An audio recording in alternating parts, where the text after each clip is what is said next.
Hello, I'm Johnny Chiodini. I am senior video producer for a website called Eurogamer.net, which is an independent gaming site. In other words, I make videos about video games.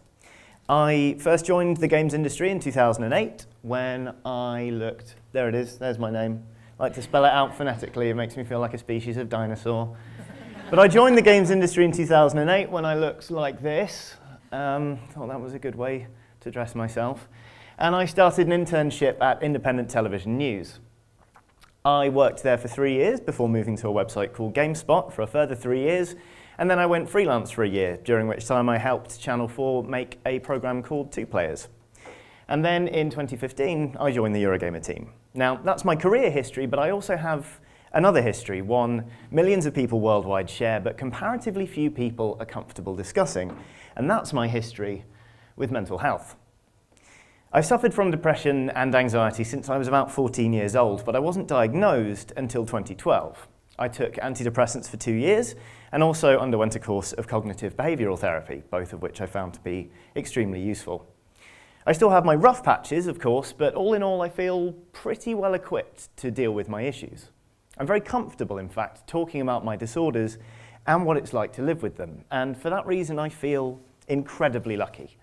So many people across the world, men especially, find it extremely difficult to talk about mental health, and there's still a tremendous amount of stigma attached to the topic. So why am I telling you all of this? Well, as you've probably guessed, video games and mental health are two topics very close to my heart. I make a show for Eurogamer called Low Batteries, which seeks to examine how the two interact. That's what led me to be invited to do this talk, and it's what leads me to this question. Can a video game save a life? Now, for me, the answer to that question is an immediate and unequivocal yes, but I realise a 7-word question with a 1-word answer doesn't really make for the most interesting of discussions. So why don't we try this? How can a video game save a life? Well, firstly, video games make us feel good, and we're going to come back to that in a second, but first, I need you to understand video games are absolutely everywhere.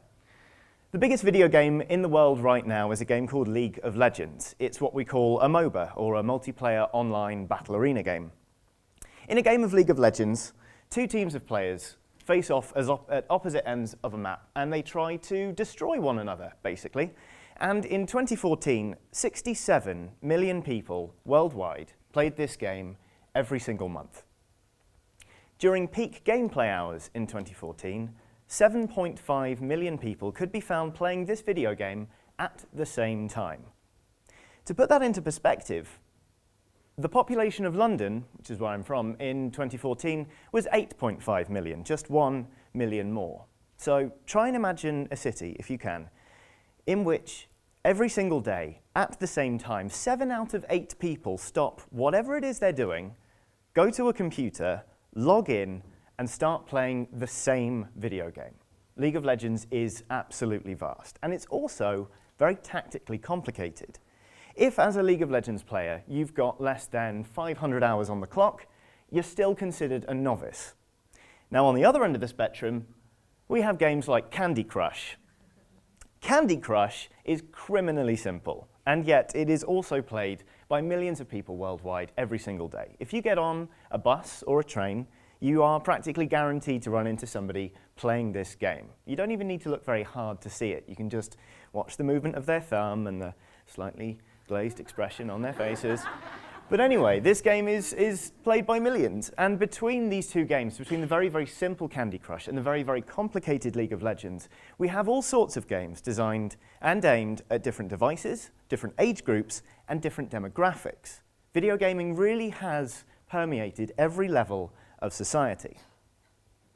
Now, according to mental health charity Mind, 1 in 4 people in the UK alone will experience a difficulty with mental health every single year. I'm not trying to say that there's a causal link between these two things, but you don't need me to draw you a Venn diagram to understand the crossover between people who enjoy video games and people who suffer with mental health is pretty significant. As it is, I have drawn you a Venn diagram. It's just not very scientific. So video games are absolutely everywhere, great, but they also make us feel good. Now, how does that work? Well, pretty much every video game in the world is designed along the same principles. You challenge your player, and then you reward your player for completing whatever challenge it is you've set them. Here's an example. This is Tetris, one of the best-known video games in the entire world. As you probably know, blocks come down from the top of the screen, and you arrange them to complete horizontal rows. When you finish a row, it disappears, and you get some points. But if the blocks reach the top of the screen, it's game over. Pretty simple. And that's all very lovely and tactile and wonderful and engaging. But the thing is, if you really know your Tetris, you'll probably spend most of your time playing like this, stacking all of the blocks to one side of the screen and deliberately leaving a gap 1 square wide on the opposite end, all because you're waiting for that block up there, the straight 4. Now this little tetramino, that's what they're called, tetraminos, it slots in there and it takes out 4 rows at once in a beautiful move called, wait for it, a Tetris. And when you get a Tetris, you get a load of points, great, but you also get a little sound effect and you get a flashing animation. And that's this game's way of saying, well done, you've done something pretty good. Because playing like this is actually kind of a gamble.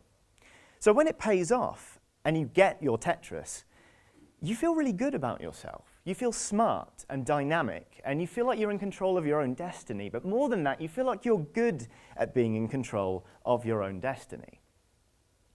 Now, that little pip of satisfaction, that feeling that you've done something of which you can be proud, that's actually surprisingly rare for somebody suffering from a mental health disorder like, for instance, depression.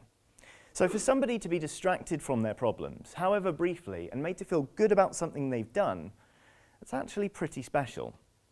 I've done some work with this, again, with my show Low Batteries, talking about the concept of the sad game. Now, the idea behind the sad game is people suffering from depression will sometimes have a video game towards which they gravitate when things are particularly bad.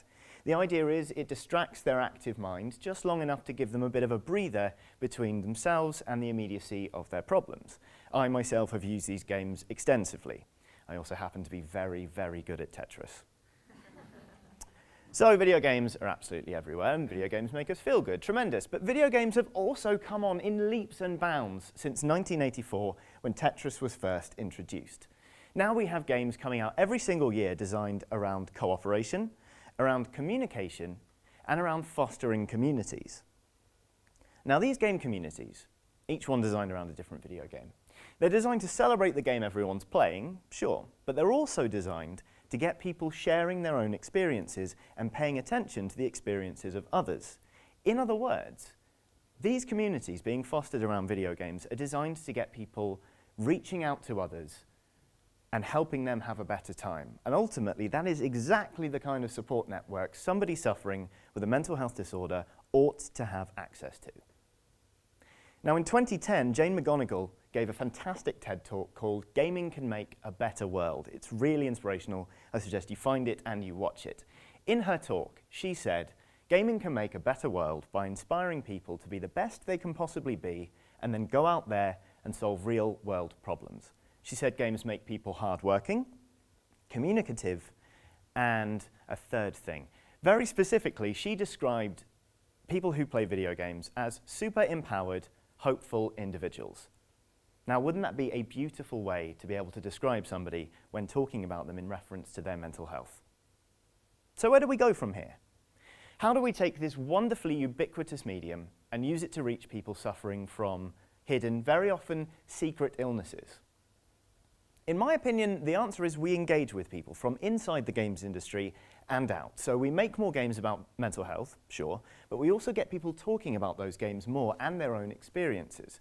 And thankfully, there's already a trend towards this happening.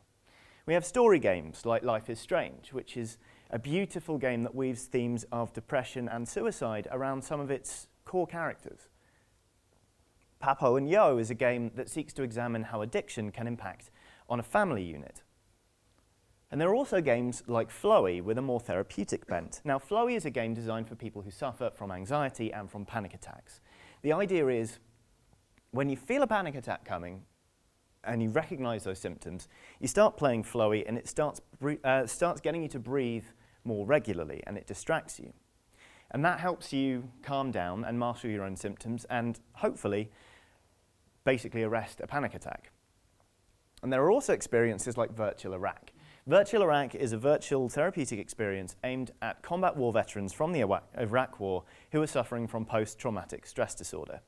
As you can see, it's a virtual experience, so you put on a headset and a set of headphones, and they even pipe smells into the room where appropriate. And it plunges you into a digital representation of the streets of Iraq. It starts at a very low, very safe intensity, but then gradually over the course of several sessions, they introduce new elements of danger until ultimately the patient ends up confronting the traumatic event that led to their PTSD in the first place. All of these are remarkable experiences, and we've already seen them come out and they're available to people.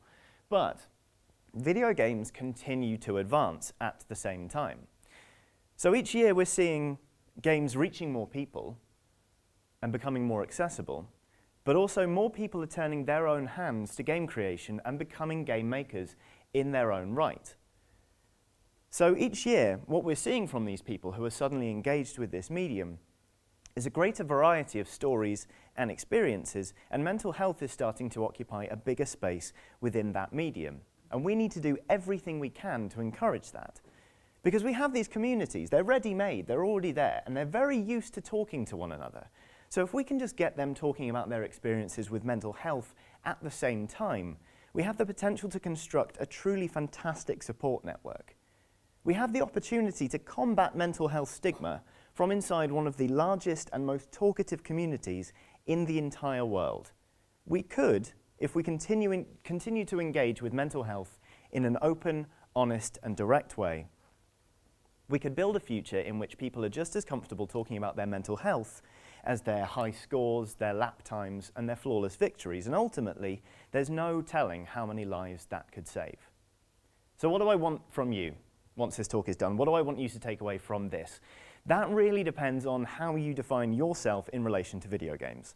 If you've never played a video game before, or maybe you haven't touched one since 1984, I want you to find one, and I want you to play it. I want you to think about video games as a medium and try and understand why they reach so many people, so many millions of people, and why they matter to them. If you consider yourself to be a gamer, I want you to push yourself a little bit further. I want you to find a game specifically about mental health, and I want you to play it and think about how that makes you feel. Did it teach you anything? Is there anything you can relate to in there? What's good about the depiction in the game? What's bad about the depiction in the game?